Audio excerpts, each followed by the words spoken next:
Welcome to the vendor training course, dealing with damages to a property's systems. In this course, I will discuss the different systems that can be located at a property and how you access and report damages to each. Let's begin. Before you start, make sure you have the necessary materials. You should have a camera, a ladder, wire caps, gas line and oil caps, a wrench, Teflon tape, a flashlight, a screwdriver, an electrical tester, various plumbing fittings of multiple lengths with different diameter, such as elbows, Ys, Ts, and couplings, plumbing supply lines, such as copper, PEX, CPVC, and various lengths and fittings of PVC plumbing waste lines. Verify the types of systems present at the property and whether they are operating properly. Potential systems include HVAC, air conditioning, furnace, boiler, electrical, plumbing, sewer, water heater, and sub pump.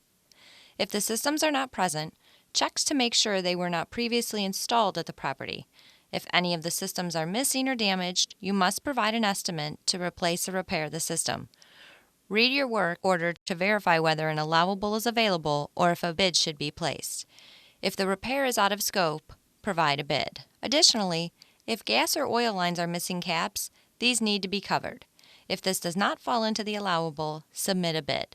If the power is on, then any exposed electrical wires should be capped. To learn more about addressing hazards such as these, watch the Identifying Safety Hazards course. Now let's look at what specific information you should provide about each of these systems when submitting a bid. The HVAC system can be found in the garage, basement, attic, utility room, closet, or rooftop. Make sure all the ductwork is intact along with the condensation hose. When you place your bid for a damaged or missing HVAC system, include the following information: the tonnage, size, number of man-hours necessary to repair, any additional electrical or plumbing work needed, the location of the system, and any special equipment needed to repair the system. During your interior inspection, see if an air conditioning unit is present. The part of the unit located outside is known as the condenser and may be found on either side of the house or around the back. Additionally, you will check the air handler portion of the system, which will be located inside the property. When placing a bid due to damaged or missing unit, include the following information: tonnage, size, number of man-hours necessary to repair, any additional electrical or plumbing work required, where in proximity to the house the unit is located, and any special equipment needed to repair the damage. There are two heating systems to check for at a property: a furnace or a boiler. Either one will most likely be found in the basement. However, in some cases, it may be located in the garage or a utility closet. With a furnace system, you will want to make sure all the attached ductwork is intact. If the property has a boiler, make sure the tank is not leaking and that all radiators and baseboards are intact. When placing a bid for a missing or damaged heating system, make sure you include the following information: identify if the system is electric, state whether it uses gas or oil, the BTU size, number of man-hours necessary to repair, and any additional electric or plumbing work, location of the system, and any special equipment needed to repair the system. Also include in the bid whether the boiler is steel or cast iron.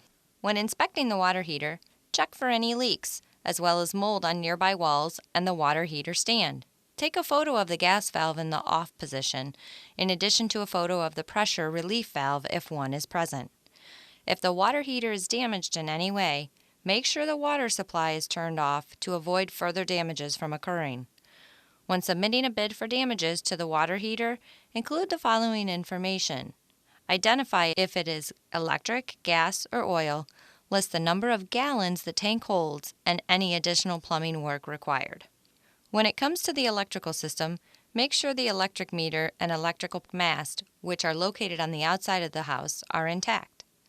Also, make sure the electrical panel is intact and has a cover. Ensure all breakers and fuses are present and that outlets and switches are not damaged. You will identify and address per client requirements all exposed wires throughout the entire house, inside and out. If there is damage to the walls, look to see if copper wiring was stolen.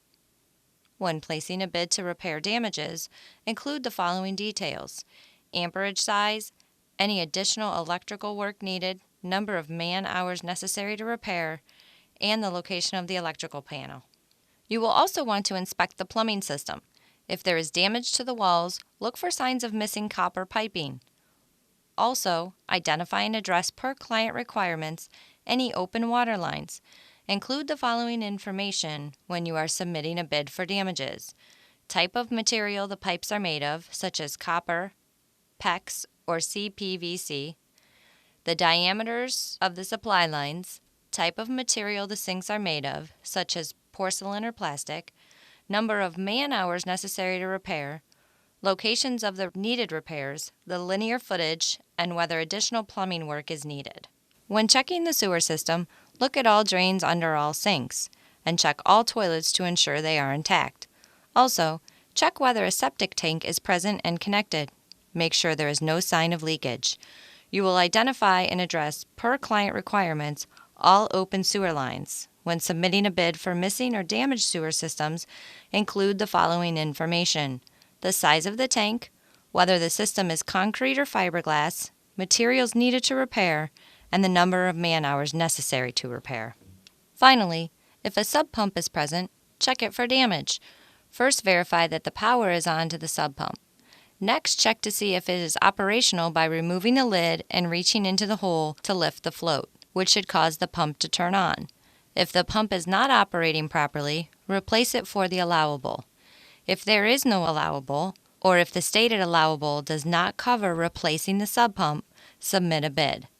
Include what work will be performed to complete the installation.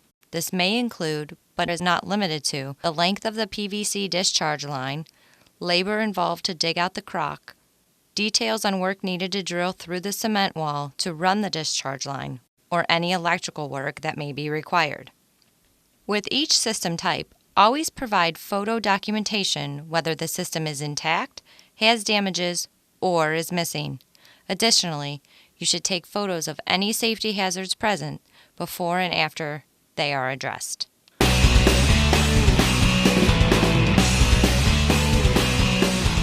I hope you found this course to be helpful. To learn more about dealing with damages at a property, view our additional damage-related courses.